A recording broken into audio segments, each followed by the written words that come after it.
unto me, as the Father sent me, so do I also send you.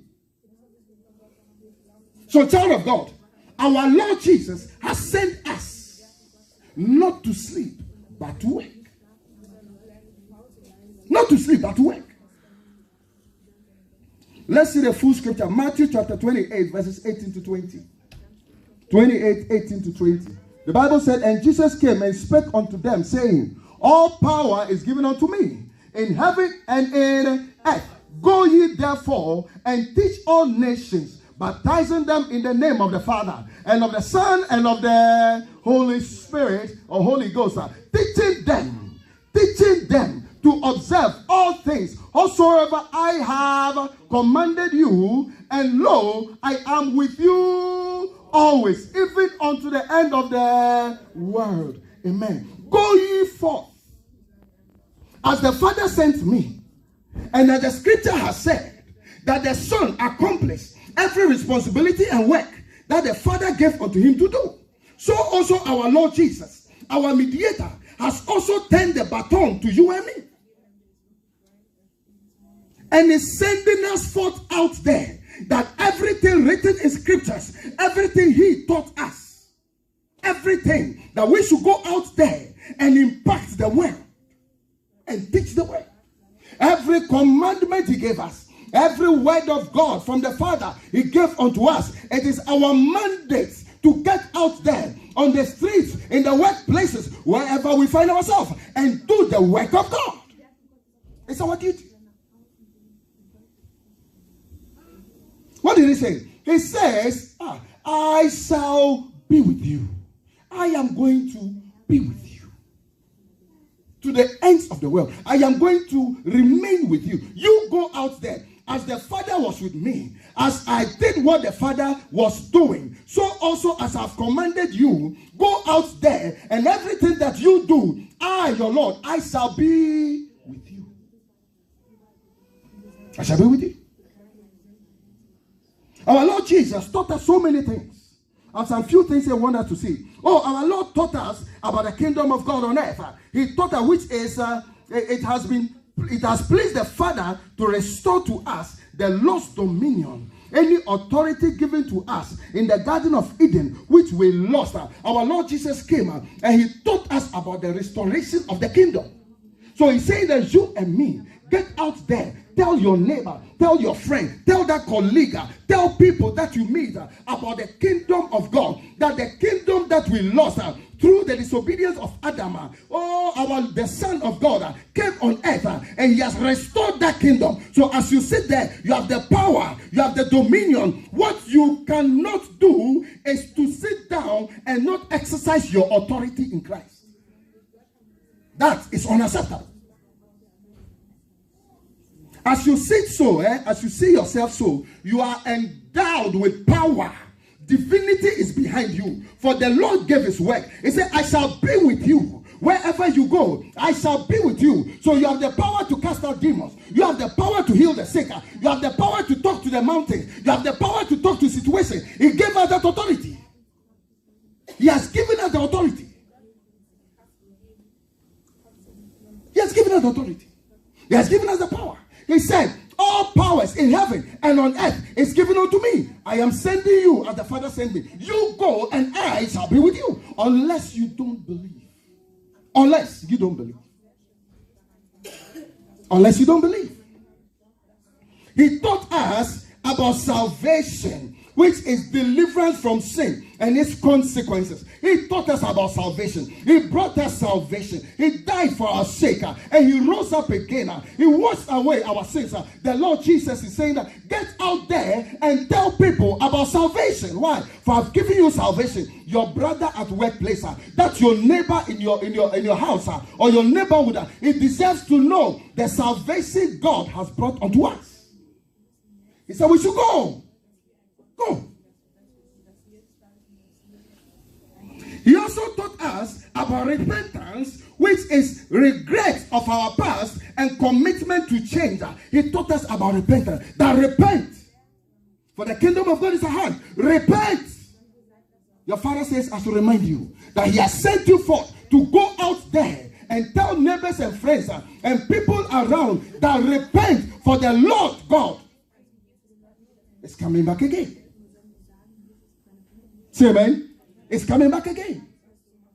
Repentance and salvation and the kingdom of God, it's not for only you and me to enjoy it in a beautiful service like this and go home and see our colleagues, see our chef, see our boss, see the owner of the company who has built the company of which you have gotten something to do. Are you watching this man to gradually go down into history as an unbeliever? You are watching your chef, which you know is not born again, which you know is ungodly, which you even know he's an atheist. Have you spoken salvation to yourself? Your chef. Actually, does your chef even know you were born again Christian? Does your chef know?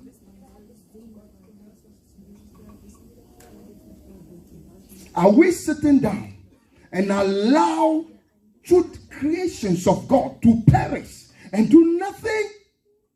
The Father could not sit down because he saw men, humanity, perishing on earth, and he called his begotten Son, and he dispatched him on earth to save us from sin. Are we allowing our neighbors to go down the drain as unbelievers and as unrepentant souls and perish in hell?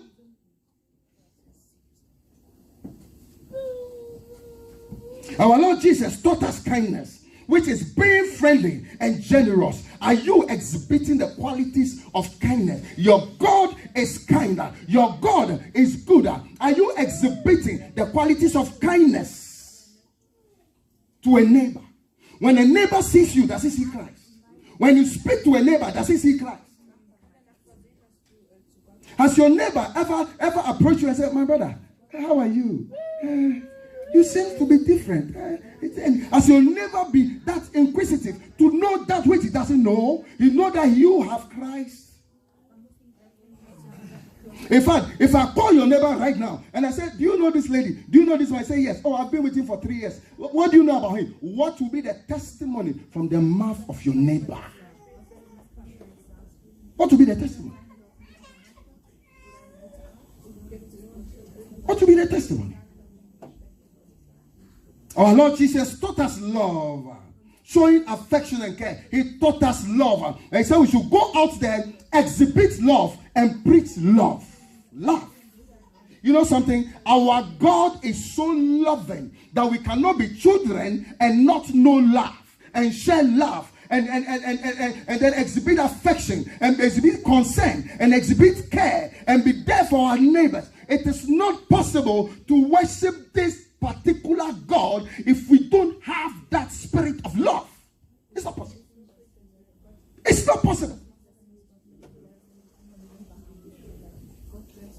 It's not possible.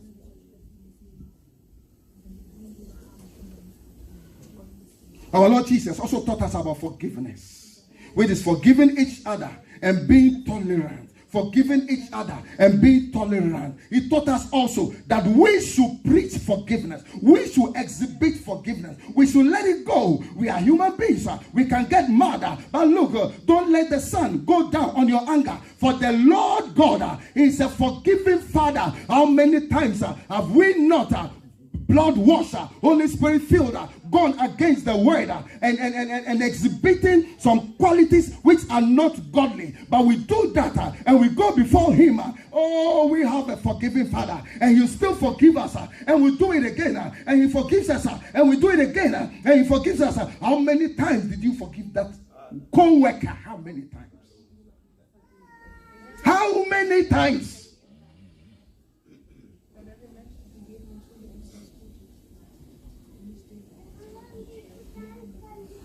I heard about one of our sister's story.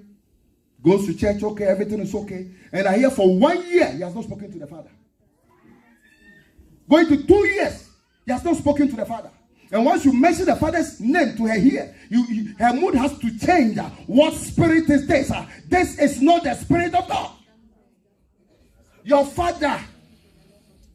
And the most annoying thing is, I even heard the father took her from home and brought her here. Your father brought you. Now he's so mad he doesn't want to hear the name of the father. What is that sin that your father has committed against you? that deserves 1 year. Should I call it sanctions? 1 year unforgiveness. We cannot be here and be mad at our mothers. We cannot be here and be mad at our fathers and our brothers and sisters. I can understand your brother may have misappropriated a certain amount that you sent to him to do a project. I can understand now. But my dear, do you have the Spirit of God in you? That Spirit is made up of forgiveness. Let it go. Let it go. Last week I made some statement. It might be a bit controversial, but I can tell you, sometimes before you finish putting up a house in Africa, you are not in taking terms with 10 people. Before you finish putting up one house, you have insulted Mama. You insulted Papa too. Only that you didn't do it direct, but you insulted Papa, and then your senior brother, you call him useless because of one house. You call your senior brother useless. Because he sent 2,000 euro and he did the work of 1,001. You don't chop 900, so you don't insult him. These are not qualities of a child of God, my people. They are not qualities of a child of God. Say amen? When our Lord Jesus was here, he taught us to live a righteous life. He taught us to live a holy life. And he said we should live righteously and live holy and then preach it out. Preach it out. And when we go out there and preach righteousness and preach holiness, he shall be with us. And he also taught us about evangelism. He said, get out there and speak the word. I shall be with you. Whatever you bind on earth shall be bound in heaven. You have the authority. You have the power to triumph over serpents and scorpions. You have the power, my brother and sister. You got to get out there and speak the name of the Lord to a neighbor. Speak the name of the Lord to a colleague. You have a very good friend. Very good friend. You know so well he's not born again. Have you even tried for it to even fail? Have you tried? How can you work with a colleague on the same desk, in the same office? You are 3, you are 4 in one room, and you are for 6 months, for 1 year, for 2 years. You have never spoken the word of God. You have never spoken the gospel. Actual fact, he himself has never even seen you read the Bible at work. He has not even seen it. He himself, 4 years, he has not seen you read the Bible. In the office. If you are sitting here and you have a desk in your office, and you don't have a Bible in your office, repent. If you have a desk, and you have a drawer, and you have a safe, and you don't have a Bible on your desk or in your drawer, so that at lunchtime or so, you can open it and grab some 2 scriptures. Repent. Repent. These are the works of God. These are the works of God and many, many others that our Lord Jesus wants us to do and represent him. And these are the works that goes down into heavenly records. These are the works. Say amen. These are the works. Now the twist. Do you know something about your father? Let me tell you something about God. If you refuse to honor his call, he will always find another person. If we refuse to be priests unto our Father, he will always find another person. He will always find it. If you refuse to speak the gospel to that colleague at work, no problem. Before you realize that colleague is telling you, oh, that yesterday I went to church, the Lord will touch the heart of somebody who is willing to speak to that colleague, even if it's at the beer bar. You will get somebody to talk to the person. Do you remember King Saul? The first king of Israel, you remember him? The Lord God, it pleased him to appoint Saul king over Israel. And when the Lord gave Saul instruction through the prophet Samuel, Saul disobeyed the instructions of the Lord. And the Bible stated clearly, the Lord God took the kingdom from Saul and gave it to the boy David. When we refuse to speak the word and represent God and be worthy ambassadors of Jehovah, he shall not sit down. He's the head of the church. He will not sit down and see his church come under humiliation. He will rise up somebody, and that person shall do the lot expected of you. Somebody shall do it. Somebody shall do it. Say amen. Somebody shall do it. For that I can assure you. The purpose and the plans of God will not fail because we refuse to obey. It won't fail. What the Lord has said he will do it. If the Lord wants to save 1 billion people, he will definitely save them. Whether we do the work or not, the Lord has what it takes to bring up an alternative. He has it. Don't you forget. He created the heavens and the earth, all powers, all dominions, all spirits, all principalities, both in the darkness and even everything for himself. What else is he not able to do to replace you? He go do it. That's what I can assure you. Say amen. There's a scripture in Luke chapter 19, verses 37 and 40. Let's look at it. It's a beautiful scripture. Whenever I read, I get, I don't know whether excited or I get charged to do something. And when he was come near, even now at the descent of the Mount of Olives, the whole multitude of the disciples began to rejoice and praise God with a loud voice for all the mighty works that they had seen, saying, Blessed be the King that cometh in the name of the Lord. Peace in heaven and glory in the highest. And some of the Pharisees from among the multitude said unto him, Master, rebuke thy disciples. And he answered and said unto them, I tell you, if these should hold their peace, the stones would immediately cry out. This is a situation where the Lord Jesus was going towards Jerusalem. And the disciples were around him, and they were praising and worshiping and making glorious sound and singing hymns unto the Father, bringing worship to the Father for the exhibition of faith and power that they have seen and the act of righteousness that they have seen. And among those disciples were the Pharisees and the Sadducees. And they approached God, Lord Jesus, and said, Father, rebuke these people. They are making too much noise. What is this worship they are bringing unto you? And the Lord Jesus said something. Listen to this and let me tell you this. And you never forget this thing forever and ever. The Lord Jesus told them something. He said, look, if those that are called by me, sanctified in the blood, saved by grace, washed in mercy, presented to the Father as saints, if you and me refuse to worship him, he shall rise up stones to do the worship. He will raise stones. Papa, I went into the Greek translation to understand the meaning of stones. You know what I said? If you don't know, listen to me. You never forget us. The Greek translation said the stone is a Greek proverb that talks about anything that is a hindrance to you, anything that doesn't like your progress, something that does not hate, something that hates to see you succeed. It's a stone.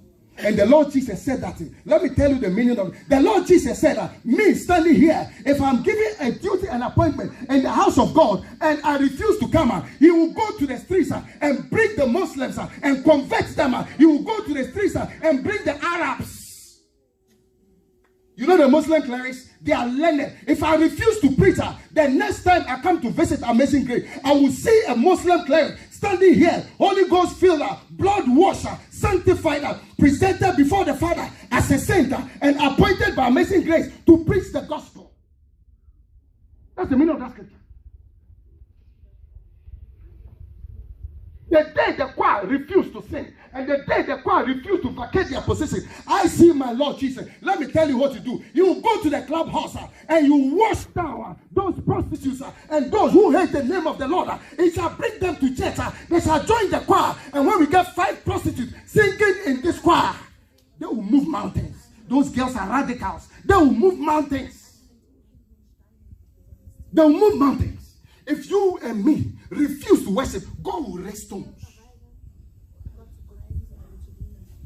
Papa, I can challenge you that if we get 5 Holy Spirit filled, blood washed, sanctified prostitutes, born again, to come into the church, when we are going to Central, Papa, the place they will go, me and you, we can't go. They are radicals. You know, they know the value of grace. They remember where they were. and the blood and mercy touch them, and grace move them to this place. Those girls, they know what it means to be saved and born again. When you bring them to church, I can tell you the job they will do. You and me, 6 months we can do. Where's my brother Iga? I love that man. And the day brother Iga refused to be the head of ushers, I can tell you, the Lord will go to the clubhouse and you bring the macho men, you wash them with the blood, you put them at the gate, and they will do the work of God. I can tell you. I can tell you. The day you refuse to build the God's kingdom with your substance, the day you refuse to turn your back at God's worker, and you refuse to support the kingdom worker, let me tell you something. A time is coming. We are going to get some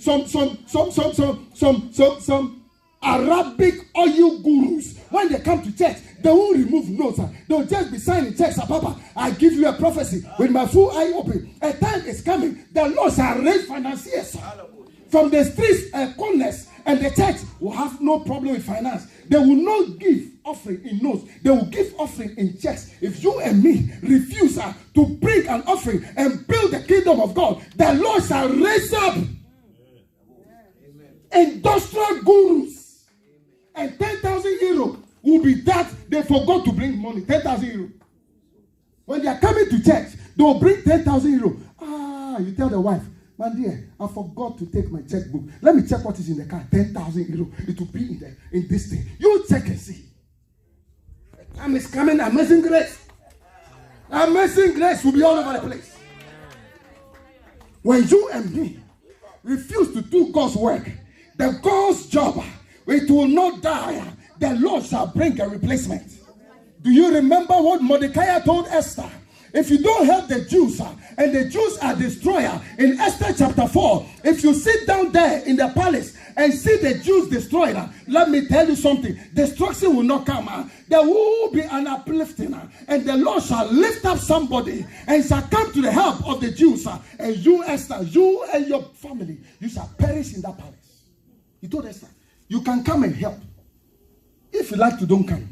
But me, Mordecai, the only thing I know is that the Lord God, He will bring somebody. He will bring a saving grace. He will lift up somebody to get the Jews out of destruction.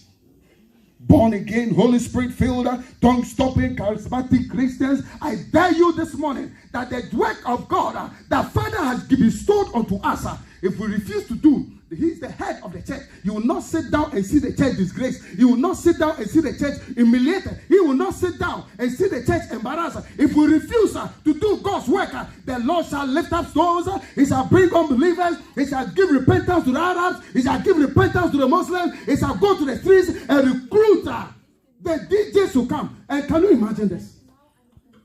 Papa, listen. Can you imagine that, my dear Maria, I know it will never happen. The day you turn your back to the keyboard, you know what God will do? You go to the ganja farms, you go to the ghettos, and you bring the Rasta guys, cut off their dreadlocks, wash them in the blood. And when those guys sit behind this one, you cannot sit down. When the ganja man takes the keyboard and the bass guitar and they begin to play, you can't sit down. You can't sit down. The Lord will wash them and break them, and they'll do His work, and the kingdom shall still be glorified. My brothers and sisters, you are privileged to be employed by Jesus. You are honored to be appointed by God. You are privileged to become a child of God. You are privileged. It's not by works. It's by grace. It's not by works. It's by mercy. You are privileged that when we are calling the children of God, your name is there. It's an honor God has given unto you. It's a privilege God has given unto you. Don't you abuse it. Because He's given us time to repent. And when we refuse, He told that in Revelation. He said, I'll remove your candlestick. When we refuse, He's given us time.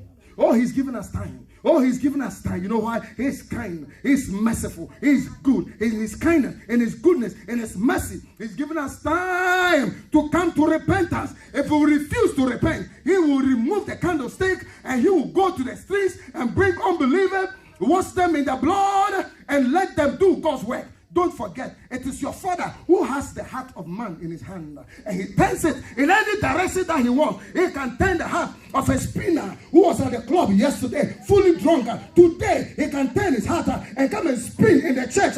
He can turn the heart of the bouncer and come and do the ushering job. God will do it. You refuse, God will not let his job die. His work will not die. He will come down and get a replacement, and he shall do the work. That I can assure you. And I need you to understand that whenever you are beautifully dressed and you are coming to church, don't think it's your money that bought the dress. It is the grace that has beautified you. My Bible told me the last time that all good things come from all good things come from God. Jesus Christ. Do I have 1 Corinthians chapter 10 there? Let's see what is there. 1 Corinthians 10, what is there? All things are lawful for me, but all things are not expedient. All things are lawful for me, but not all things edify. Let me tell you this.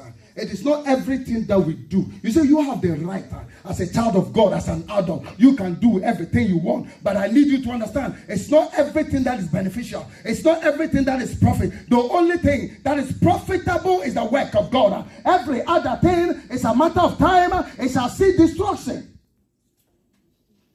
The last time at Heathrow, I was walking down some lane like this, and I saw this house. And they claim it's an old house, an abandoned house. And Papa, they have brought machines to pull down the house. I saw the house. I said, you people can be serious. This one, ministerial mansion, they can't bring them down. So if they will know that after building a house, after a number of years, the house will come down. Now your house, everything again, one day it will come down. If you don't break it willingly, something will sweep it off the foundation.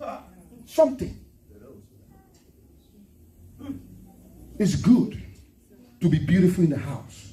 It's all your father wants to see you beautiful. Your father wants to see you prosper. Remember, it is his will and wish that we prosper and be in good health. But all he's saying is this: as you prosper in the things that you do, you don't forget the works that God has left for us. We cannot abandon the gospel and abandon the church and abandon ministry work and concentrate on only us. No. Say amen. No. It's my prayer that we shall be convinced and we get to know that God's work is the ultimate thing. And don't you ever forget. Don't you forget. There's a reward for every worker. There is a reward for every worker. The Lord will not sit down and see his workers in poverty and tatters and see his workers being destroyed. He will not sit down. He is a generous God. The Bible says silver and gold is his. All mercy is his. All grace is his. Forgiveness is his. He will not see his workers working in the vineyard suffer unnecessary distractions and attack from the enemy. He shall protect you. He has given us his word. He said, you go there, I shall be with you. He has put his credibility online that when you go, he will be with you. If we have not started moving, let's have a change of mind. Let's begin to look at the work of God, for it is beautiful and it's an honor. It is just an honor, to always come to the Lord with praise and with worship. It's an honor, and most an honor, to get out there and do God's work. Somebody hearing me? Can we give a clap unto the Lord and be on our feet?